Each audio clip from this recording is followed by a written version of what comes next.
नमस्कार, आप देख रहे हैं जगत क्रांति टीवी। मैं हूं आपके साथ अक्षिता मौर्य। आइए रुक करते हैं खबर की ओर। देश में जब भी ऐसी कोई घटना होती है तो बीजेपी सरकार की पहली प्रतिक्रिया घटना को दबाने की होती है। इतने सारे लोगों की जान चली गई, फिर भी मौतों की संख्या को कम करके आंक रहे हैं। महाकुंभ में भगदड़ की घटना के दौरान भी यही हुआ। कल की घटना के बाद भी रेल मंत्री स्थिति को स्वीकार करने को तैयार नहीं थे। दिल्ली के एलजी ने पहले इस घटना के बारे में ट्वीट किया था, लेकिन बाद में उन्होंने अपने पोस्ट को एडिट कर दिया। सरकार की जवाबदेही कब तय होगी या फिर मरना ही हमारी नियत बन गई है? देखिए, पहली बात तो ये कि देश भर में जब भी ऐसी दुर्भाग्यपूर्ण घटना होती है, पहला काम सरकार करने लगती है कि उस पर कैसे लीपापोती किया जाए, कैसे पूरे मामले को दबाया जाए। एक तरफ तो लोगों की जान चली गई, दूसरी तरफ ये राजनीति कि उनके मरने की संख्या को घटा के दिखाओ, कुछ हुआ नहीं ऐसा बताओ।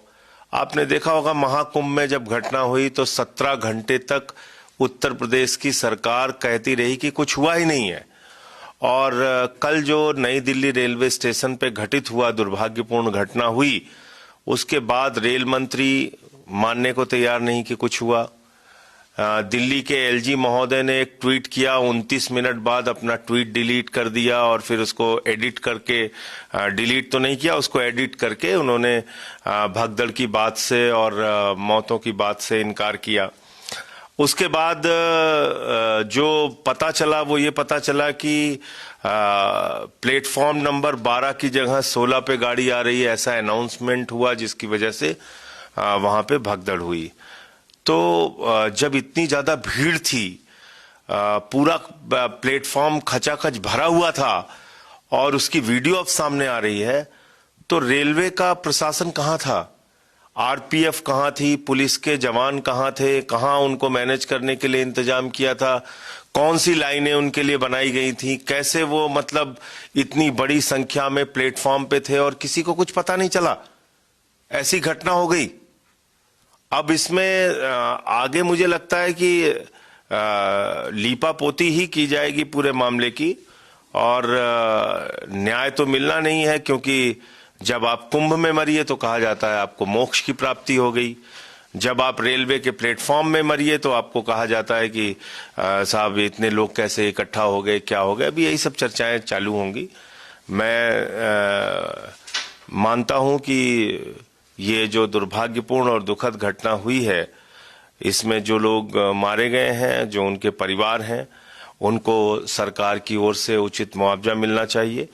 और जो रेल मंत्री जी हैं, जिनके कार्यकाल में तमाम रेलवे के एक्सीडेंट हुए, इस तरह की घटना हो गई, उनकी जवाबदेही कब तय होगी? पूरे महाकुंभ में आप देखिए, जगह जगह ट्रेनें तोड़ी जा रही हैं, एसी के डिब्बे तोड़े जा रहे हैं, लोग जबरदस्ती घुसने के लिए हंगामा कर रहे हैं, हिंसा कर रहे हैं। तो उनकी कोई जवाबदेही है कि नहीं है? क्या देश के सरकार की, प्रधानमंत्री जी की और उनके रेल मंत्री जी की कोई जवाबदेही इन घटनाओं पे है? या हम सब लोग ये मान लें कि मरना हमारी नियति बन गई है?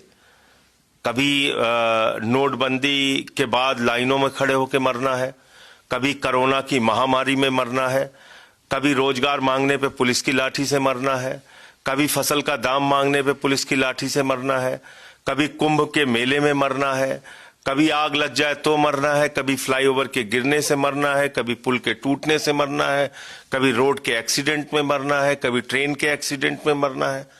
तो मरना हमारी नियति हो गई है, और आप सवाल सरकार से पूछ नहीं सकते, क्योंकि 2014 में इस देश के लोगों ने भगवान चुन लिया है।